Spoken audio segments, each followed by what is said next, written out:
Donald ট্রাম্পের সমস্ত দম্ভকে চূর্ণ করে দিয়ে যুক্তরাষ্ট্রের অত্যন্ত আধুনিক একটি রণতরীতে চোখের পলকে আক্রমণ চালিয়েছে ইরান।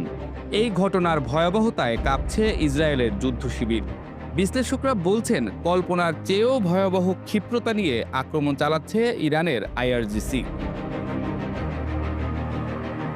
অনেকেই অনুমান করছেন, ইরানের অস্ত্রভান্ডার সম্পর্কে প্রকৃত তথ্য সংগ্রহে ব্যর্থ ইসরায়েল ও যুক্তরাষ্ট্রের গোয়েন্দারা। তারা হয়তো ভেবেছিল একদিনের আক্রমণেই কাবু হয়ে পড়বে ইরান, কিন্তু তাদের সব জল্পনা কল্পনার অবসান ঘটিয়ে স্থল, নৌ ও আকাশপথ দাপিয়ে বেড়াচ্ছে ইরানি সেনারা। ইরানের কদর 380 ব্যালিস্টিক মিসাইল কিভাবে এত শক্তি নিয়ে একটা রণতরী ধ্বংস করতে পারে সে হিসেব মেলাতে পারছে না পেন্টাগন। শুরুতে অনেকেই হয়তো ভেবেছিল ইরান শুধু ফাঁকা বলে দিচ্ছে, কিন্তু বিশ্লেষকরা এখন দেখছেন ইরান নিজেদের যতটা শক্তিশালী বলে এতদিন ধরে গণমাধ্যমে প্রচার করে আসছিল, তারা তার চেয়েও অনেক বেশি শক্তিশালী।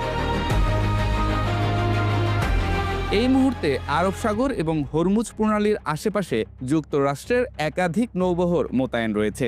সামরিক সূত্র অনুযায়ী সেখানে অবস্থান করছে যুক্তরাষ্ট্রের নিমিটস শ্রেণীর বিমানবাহী রণতরী ইউএসএস আব্রাহাম লিঙ্কন আই। এর সঙ্গে রয়েছে একাধিক গাইডেড মিসাইল ডেস্ট্রয়ার। এছাড়াও ওই অঞ্চলে টহলে আছে littoral combat ship USS Tulsa আই। একই সময় হরমুজ প্রণালীর কাছাকাছি এলাকায় অবস্থান করছে ইউএসএস মিকায়েল মার্ফি ও ইউএসএস মিস্টার ডেস্ট্রয়ার। এই বিশাল নৌবহরের মূল লক্ষ্য ইরানকে সামরিকভাবে চাপে রাখা এবং মধ্যপ্রাচ্যের সামুদ্রিক রুটগুলোকে নিয়ন্ত্রণে রাখা।